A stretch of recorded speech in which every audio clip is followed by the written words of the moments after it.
15 minutos faltan para las 8 de la mañana. Bueno, 16 minutos. Imagen de Concepción en pantalla y la región del Biobío. 14 grados se esperan para esta jornada como temperatura máxima y un amanecer con nubes y claros y esa nubosidad muy bonita que se ve ahí con el color naranjo de los primeros rayos de sol que llegan a ese territorio al sur de nuestro país. Vamos a ir a nuestro bloque de entrevistas. Se lo habíamos comentado al inicio del programa a propósito de las precipitaciones que llegan a la zona norte de nuestro país. Ya se ha activado la alerta para las regiones entre Arica y Parinacota y Coquimbo por las intensas lluvias. Vamos a hablar de esto, de los riesgos y qué implica también en términos de la activación de quebradas y otros fenómenos. Bueno, ya estamos en contacto con el doctor Ivo Fustos, geofísico, especialista en amenazas naturales y académico del Departamento de Ingeniería de Obras Civiles de la Universidad de la Frontera. Ya lo vemos en pantalla. Ivo, muchas gracias por este contacto con nosotros. ¿Cómo está? Hola Valentina, muy bien, ¿y tú? Todo bien, aquí muy atentos a lo que va a pasar en ese territorio pensando en las precipitaciones.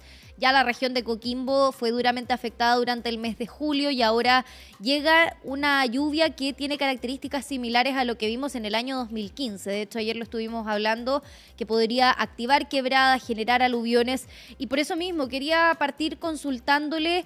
¿Podemos advertir qué zonas son las más riesgosas en términos precisamente de la activación de quebradas, pensando en la gente que vive en determinados territorios y que pueda decir, ok, este terreno tiene riesgos, está cerca de mi casa, así que yo debería tomar las precauciones del caso? ¿Cómo podemos identificar una zona de riesgo en activación de quebradas y posibles aluviones por lluvias? Bueno, primero que todo, la activación de quebradas no es algo que, por ejemplo, siempre ocurra cuando llueve 15 milímetros y se va a activar una quebrada. Esto depende de varios factores. Por ejemplo, la cantidad de agua que va a precipitar, si tienes nieve en altura, que esa nieve se puede derretir después, la forma de la cuenca, cosas que finalmente son multifactoriales. Y este tipo de análisis son análisis que se hacen normalmente, son análisis integrados, que finalmente tú lo terminas bajando a un mapa y este mapa después, dependiendo de qué tan detallado es, tú puedes evaluar esto previo al evento. Por ejemplo, actualmente ya estamos en la etapa de preparación ante la emergencia y normalmente este tipo de pasos siempre se realiza como cualquier parte dentro del ciclo de la emergencia. Normalmente en Chile, después del 2010, aprendimos a que no podemos vivir solamente respondiendo a los eventos como un megaterremoto, sino que también tenemos que prepararnos con antelación, cosa que ha pasado durante esta semana de que ha habido una gran comunicación mediática de lo que se viene. Y eso ha permitido también gestionar recursos, también preparar a las personas, preparar a los tomadores de decisiones, de tal forma de que no tengamos que lamentar situaciones como el 2015. Bueno, ahí usted hacía un punto bien importante. No toda lluvia puede generar la activación de quebradas. ¿Por qué estas precipitaciones que vamos a ver ahora son tan riesgosas para el territorio norte de nuestro país? Bueno, hay cosas que, por ejemplo, lamentablemente, como decía, son multifactoriales. Por ejemplo, el norte tiene características de que es un suelo más desértico y al ser más desértico, ese suelo tiende a ser menos cohesionado. Entonces pueden caer 20, 30 milímetros y va a ser más fácil que ese material pueda ser removilizado.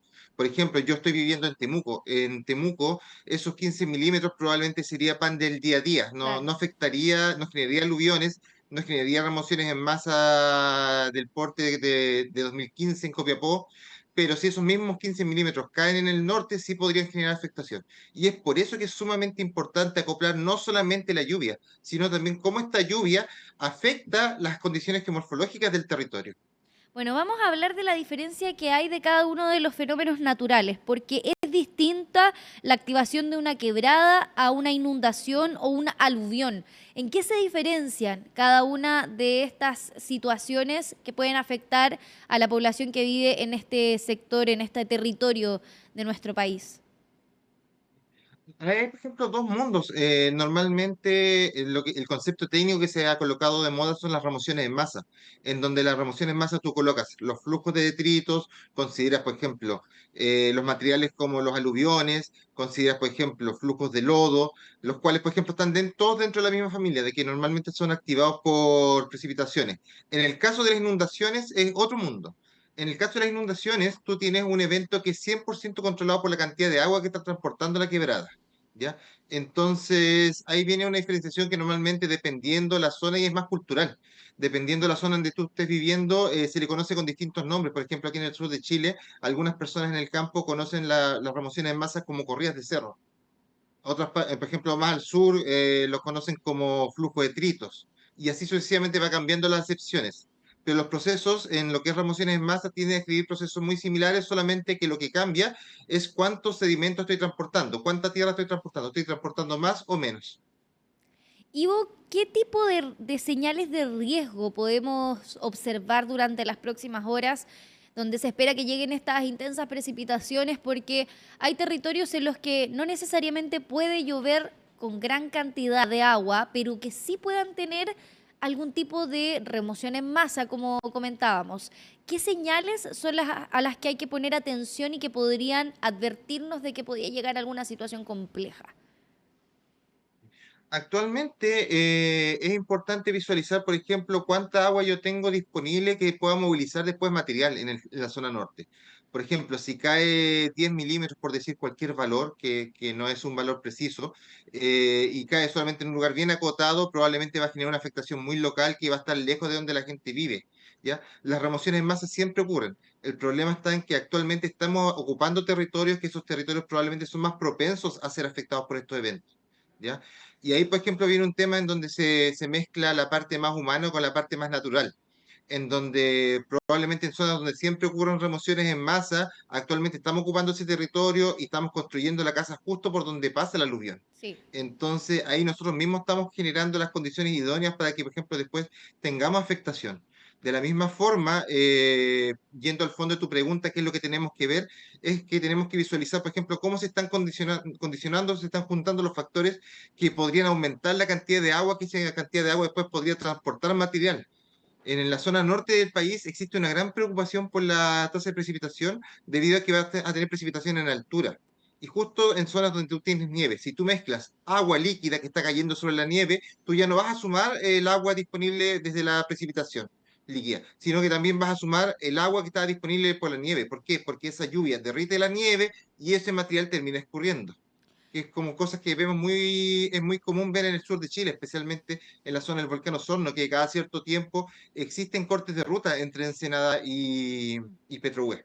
Bueno, ahí también abordaba usted un tema importante a propósito de la gestión de desastres, bien digo, y la preparación que puede llegar a tener nuestro país, no solamente en episodios de lluvia, estoy pensando, por ejemplo, en incendios, con lo que pasó en Valparaíso y en donde se construyen sectores que son de difícil acceso o que hay condiciones propensas para que ocurran este tipo de situaciones. Usted lo mencionaba, por ejemplo, en el caso de los aluviones, construir en las quebradas en donde puede volver a escurrir agua o sedimento. ¿Qué responsabilidad tenemos ahí también nosotros como ciudadanía, pero también la autoridad de realizar las fiscalizaciones de manera oportuna para que se evite que las personas se asienten en estos territorios en donde hay riesgo potencial ante desastres? Actualmente existen varios instrumentos. Uno de los más populares son los planes regulares comunales, en los cuales te dicen, por ejemplo, cuál va a ser el tipo de uso del suelo, cuáles son los riesgos que cada municipalidad o cada comuna ve en su territorio. Y hay veces que, por ejemplo, esos planes regulares están completamente desactualizados. Ya no te capturan la foto del momento de ahora, sino que te capturan la foto de hace 20, 30 años atrás, en donde probablemente tú tenías un terreno, en donde ese terreno no estaba alterado, por lo cual, por ejemplo, era menos riesgoso ser afectado por eventos naturales. Actualmente ya tenemos un cambio en el territorio y es importante eso integrarlo en los planes. Y es importante que muchos de esos planes se actualicen. ¿Por qué? Porque estos tipos de planes entregan información a las comunas para que finalmente cuando dicen, ¿sabes qué? Justo aquí yo voy a aprobar un permiso de construcción de una casa X que Claro, está justo por donde está bajando el lar en un volcán. claro, hay que Y tenerlo en ese tipo de cuenta. cosas, por ejemplo, Hay que tenerlo en exacto. cuenta. Y ahí hay un punto bien importante que tenemos también en al debe en nuestro país a propósito de actualizar la información que se tiene disponible en las municipalidades para entender el terreno en el cual estamos. Los territorios van cambiando, ¿no? De manera que pasa el tiempo. Exacto, de hecho, por ejemplo, que es un tema que se ve, que va más allá del evento per se. Por ejemplo, eventos de precipitación extrema como el que estamos viendo ahora, vamos a seguir viéndolo durante este mes debido a que estamos en un año niño, y al mismo tiempo también Este no va a ser la única precipitación que hay en el norte. A futuro vamos a tener nuevamente eventos de precipitación. En el sur de Chile también vamos a tener precipitaciones. Por ejemplo, en la zona entre Talca y San Fernando también hay un núcleo que se está acumulando para los próximos días. Y ese tipo de cosas tenemos que aprender a convivir con ellos. Ya es imposible evitar, por ejemplo, que llueva. Entonces tenemos que empezar a aprender a vivir con ellos. Tenemos que empezar, por ejemplo, a ver, por ejemplo, cómo yo me preparo como sociedad para mitigar estos problemas. Lo mismo que decíamos en broma, evitar construir justo al medio de la quebrada para que después el río cuando pase no se lleve mi casa. Sí, no, sin duda tener en cuenta esos factores de riesgo. Estamos hablando con el doctor Ivo Fustos, geofísico especialista en amenazas naturales y académico del Departamento de Ingeniería de Obras Civiles de la Universidad de la Frontera.